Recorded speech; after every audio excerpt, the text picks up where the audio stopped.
Hello guys and gals, this is going to be the Fables of Leonardo da Vinci Part 9.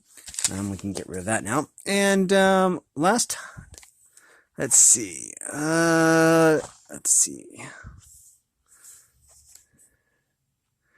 Last time we read the fable of the ibis, the flames, the razor, and the lion. Oh, and also the pelican. That's right. We read 5 last time.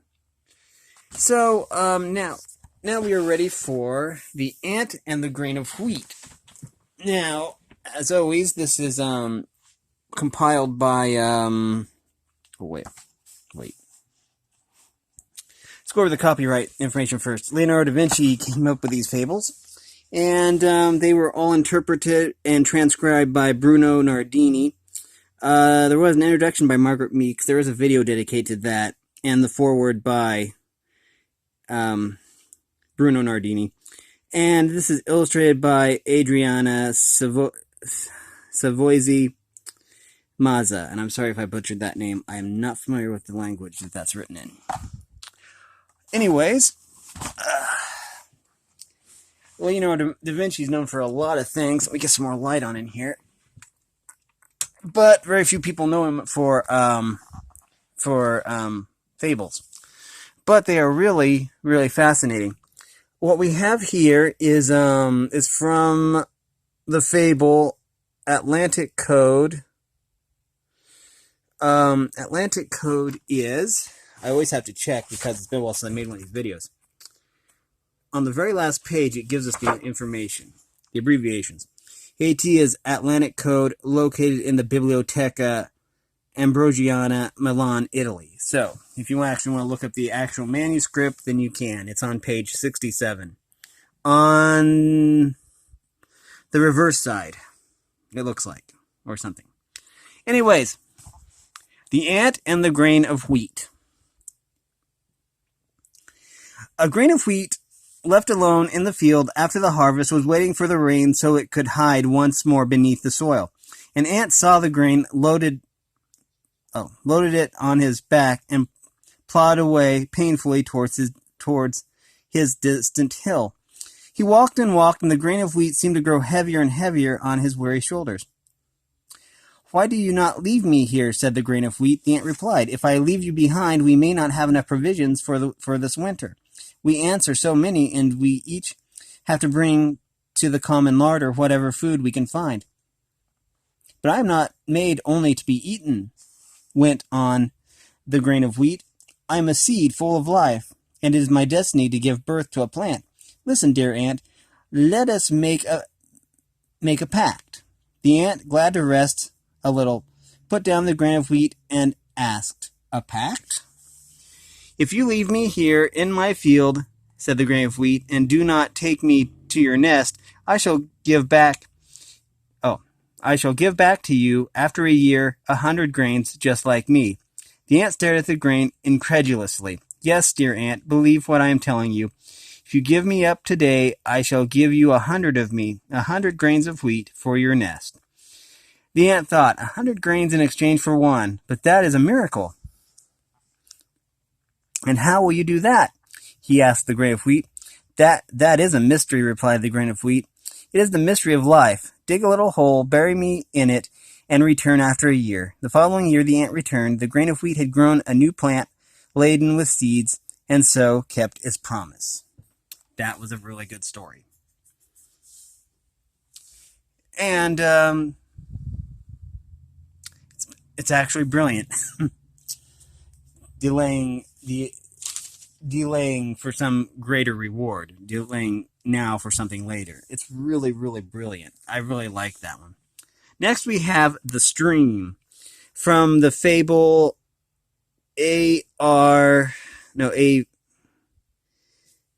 that's it.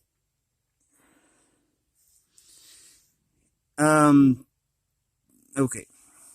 It says, wait, I'm gonna check these right quick. These thingamahickeys here.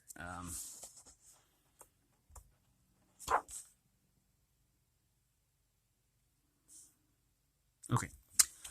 Anyways, this is called The Stream. The mountain stream, forgetting that it owed its water to the rain and the little brook, decided to swell until it became as big as a river. So it began to dash itself violently against its banks, noisily tearing away soil and stones in order to widen its bed. But when the rain stopped, the water shrank. The poor stream found itself caught among the stones it had torn from the banks, and was forced with much labor to hew itself a new path down into the valley. Moral: he who wants too much gets nothing. And that's really brilliant. That was The Stream. 60, okay. Now this is called The Bramble. And I haven't read this one, so I don't know what it's about. We have another one from Milan, Italy here, with the Atlantic code. It's page 67. So, yeah.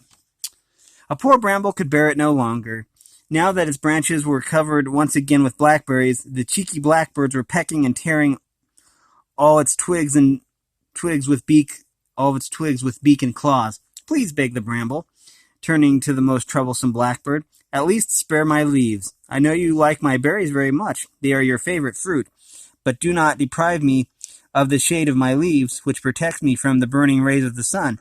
And do not flame me with your claws. Do not strip me of my tender bark. To these words the blackbird, offended, replied, Silence, you bumpkin. Do you not know that nature made you produce these fruits simply to feed me? Do you see that you were born only to provide my food?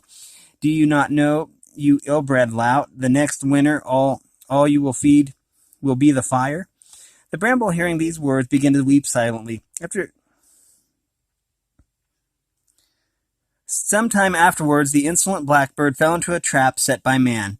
In order to make a cage for the bird, the man cut branches from the hedges as it fell to the bramble to furnish the bars. Oh, blackbird, said the bramble, I'm still here.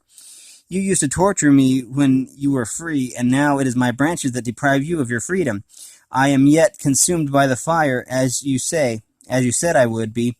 You have not seen me burn, but I see you imprisoned. So that is kind of brilliant. You need to be careful who you're mean to, I guess. And now we will read The Wolf. I believe that the net here is several pages long, even though two of them are pictures. Yeah. So we'll probably start with that one in part 10. But for now, we will read about The Wolf from Legend Corrizione Humbert Code, which I believe is in Paris, France, page 7 on the reverse side. Okay, this is The Wolf. Carefully, warily, the wolf came down out of the forest one night, attracted by a smell of a flock of sheep.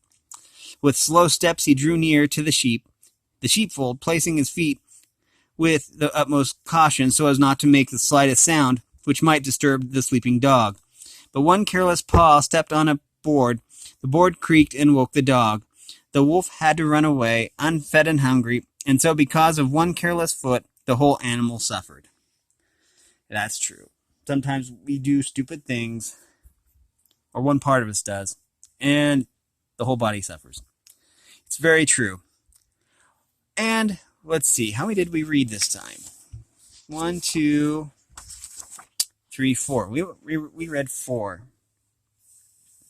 And that's pretty good. We are to page 63, so we're probably about halfway done with this book. With that being said, I believe that will do it for this reading. We have read The Ant and the Grain, The Stream, The Bramble, and The Wolf. And I guess that in the next one, we will probably read The Net, The Clematis, which was mentioned in the intro, The Butterfly and the Flame, and The Ermine, I guess. Maybe The Flea and the Sheep. We'll have to see. Anyways, that was some of the fables of Leonardo da Vinci, put out by Hubbard Press. And so yeah, if you like this content, make sure that you like and subscribe, and that you ring the bell so that you know when I upload. I've got a wide variety of content on my channel. If this doesn't quite appeal to you, then there's lots of things that probably do. And with that being said, I appreciate all the support. I make these videos completely because they're fun for me to make. And any of the information you need to know will be in the description. Thanks for watching, everyone, and have a great day.